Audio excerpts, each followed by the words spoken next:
அனைவருக்கும் வணக்கம் friends. KL winning tips 3 PM சொர்ண Keralam number 27 வெள்ளிக்கிழமை. ஸோ 14, 11, 25 என்ன கேசிங் அப்படின்னு பார்ப்போம். ஸோ இன்றைக்கி தெரிஞ்ச கேசிங் வந்து டெய்லி சாட்லேயும் மந்த்து சாட்லேயும் ஒரு கான்செப்ட் எனக்கு தெரிஞ்ச மாதிரி சொல்ல போகிறேன். இந்த கான்செப்ட்டு உங்களுக்கு பிடிச்சிருக்கா அப்படிங்கிறது கொஞ்சம் கவனித்து பாருங்கள், ஓகேங்களா? ஸோ இந்த கான்செப்ட் பிடிச்சிருந்தா இதில் இருக்கிற ப்ளஸ் பாயிண்ட் அமைஞ்சால் உங்களுக்கு எடுத்துக்கங்க, வேறேன்னு சொல்லலை. ஆல்ரெடி மந்த்லோட சாட்டை பார்த்தீங்கன்னா 777 அடிச்சிருக்கான் ஏ போர்டில். ஸோ 709 செப்டம்பரில் 709, அக்டோபரில் 740 அடிச்சிருக்கான். ஸோ அப்போ இந்த கான்செப்ட் பார்த்தீங்கன்னா 70 AC 70ன்னு அடிச்சிருக்கான். ஸோ அப்போ இந்த நம்ம என்ன எடுக்கலாம் இந்த இடத்துல அப்படின்னு பார்த்தோன்னா, ஒரு சிம்பிளான ஒரு ஐடியா. 70 ஆனால் அந்த 9 பவரு. இப்போ 7 பவர் ஆக்கி 2 9 0 290 அல்லது 290க்கு பதிலாக 0 சி போலே வச்சுக்கங்க. சரி, அது ஒரு கான்செப்டில் காட்டுறேன். அல்லது 670 இப்படி ஏதாவது வாய்ப்பு இருக்கா அப்படிங்கிறது கொஞ்சம் கவனித்து பாருங்கள். இல்லைன்னா 990 970 அப்படிங்கிற கான்செப்டு இதுக்குள்ளே வருமா அப்படின்னு கவனித்து பாருங்கள். சப்போஸ் சி போர்டில் 3 எக்ஸ்ட்ராவாக இருந்தால் அதை கவனித்து பார்த்து ஆடுங்க. ஏன்னா இந்த இடத்துல 3 ஒரு கான்செப்டுக்கு தேவைப்படுது. ஸோ இந்த இடத்துல எப்படி வந்துச்சு அப்படிங்கிறது அந்த டெய்லி சாட்லேருந்து ஒரு ஆட்டத்தெல்லாம் பார்த்தோமா ஒரு புரிதல் இருக்கும். இது எல்லாமே எனக்கு தெரிஞ்ச மாதிரி ஐடியா தான் எடுக்கிறேன். ஸோ இந்த ஐடியா உங்களுக்கும் பாசிட்டிவாக இருக்குமா அப்படின்னு நீங்களும் பாருங்கள். அல்லது உங்களோட ஐடியாவில் என்ன இருக்கோ அதை கான்செப்டில் மறக்காமல் அதை ஆடுங்க. ஸோ இது வந்து ஒரு கெஸ்ஸிங் தான், எதுவும் ஒரு கான்செப்டாக கண்டுபிடிக்கிறது தான்.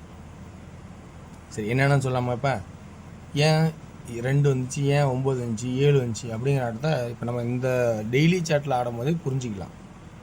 நான் சொல்லியிருந்தேன் நேற்று சென்டர் போர்டில் 8க்குன்னு ஒரு வாய்ப்பு இருக்குது அந்த கான்செப்ட் இந்த இதில் வரைஞ்சி காட்டினேன். ஆனால் அது எழுதலை. ஆனால் 8க்கு ஒரு வாய்ப்பு சொல்லியிருந்தோம். எப்படின்னா இந்த 3 சென்டராகி 9 9 8 வரைக்குன்னா என்ன பண்ணுறது அப்படின்னு கான்செப்டில் சொல்லியிருந்தோம். ஸோ அதே மாதிரியே 3 சென்டராக்கி 9க்கு 9 8க்கு 8 ஆடிட்டான்.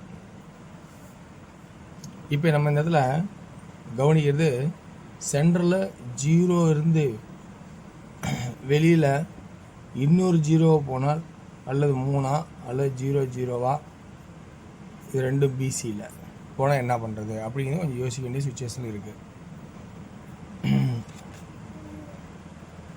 அதே 93 அப்படிங்கிற ஒரு கான்செப்டும் பார்க்கலாம். இது BCயில் என்னென்ன ஆட்டம்னா 9 9 8க்கு 8 5க்கு 5 அல்லது 0 அப்படின்னு பொதுவாக நம்ம யோசிக்கிறது. இது பி போர்டில் 740க்கு 740 0. இதை நம்ம இந்த கான்செப்டில் 740 யோசிக்கிறது. 2 9 அடித்து 4 அடித்தான், 2 8 அடித்து 3 அடிப்பான் அப்படின்னு சி போர்டு கான்செப்டில் யோசிக்கிறது. ஸோ 0வா 3 தான் அதிகபட்சமாக இருக்குன்னு என்னோடய கான்செப்டில் இருக்கிறது க்ளோஸ் பண்ணுறேன். அந்த கான்செப்ட் இங்கே 0 இந்த சென்டரு 8 வச்சு 8 8 0 8 8 0 இப்படி பார்த்தாலும் 0. 740க்கு 740 880க்கு 880. அப்போ சி போர்டில் 0 அப்படிங்கிறத அதிகபட்சமாக கொண்டு போகலாமா அப்படிங்கிறது நான் கூட சொல்ல வரேன். 3ங்கிறது எப்படி சொல்லணும், இந்த 9 9 4 8 8 3 அந்த கான்செப்டில் 3. அப்போ 5 and 0 இருந்தால் அடுத்து நம்ம பார்க்க போகிற ஆட்டத்தை எப்படி பார்க்கலாம் அப்படின்னு பார்த்தீங்கன்னா 9 கிலோ 8 9 கிலோ 8 9 கிலோ 8 அந்த கான்செப்டில் 9னாவே 8 9னா 8 இந்த 9 திடீர்னு பவர் ஆக்கிட்டான். அப்போ 8 8 8 திடீர்னு பவர் ஆனால் அதனால தான் 3 அப்படிங்கிற கான்செப்டும் காட்டியிருக்கேன். 7 8 9 அல்லது 6. இங்கே ஏ போர்டில் 9 வந்துச்சா 9 அல்லது 6. இப்போ 6 வந்துச்சா 9 வந்துடுச்சு. சென்டரில் 9 ஏன் வரணும் அப்படிங்கிற ஒரு கான்செப்ட் கேட்டுருக்கலாம். இந்த 9 பேஸ் பண்ணி 9 8 9 9 8 9. ஸோ இப்போ சென்டரில் 9.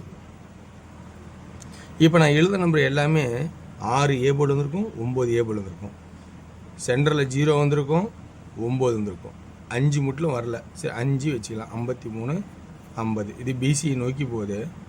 இதில் 900 600 693 953 950. ஸோ இந்த மாதிரி ஒரு கான்செப்ட்டு வரதுக்கான வாய்ப்பு இருக்கா அப்படிங்கிறத 3 நம்பருக்கான கான்செப்ட் இங்கேயே காட்டிட்டேன். 3Dயை இங்கேயே காட்டிட்டேன். ஸோ இது எல்லாமே 3D. ஓகேங்களா? சரி, இப்போ 3வது 7 வந்துட்டு என்ன பண்ணுறதுனா 7. ஸோ இந்த கான்செப்டுக்கு வர நம்ம பார்க்கும்போது என்னென்ன ஆடலாம் அப்படின்னு பார்த்தோன்னா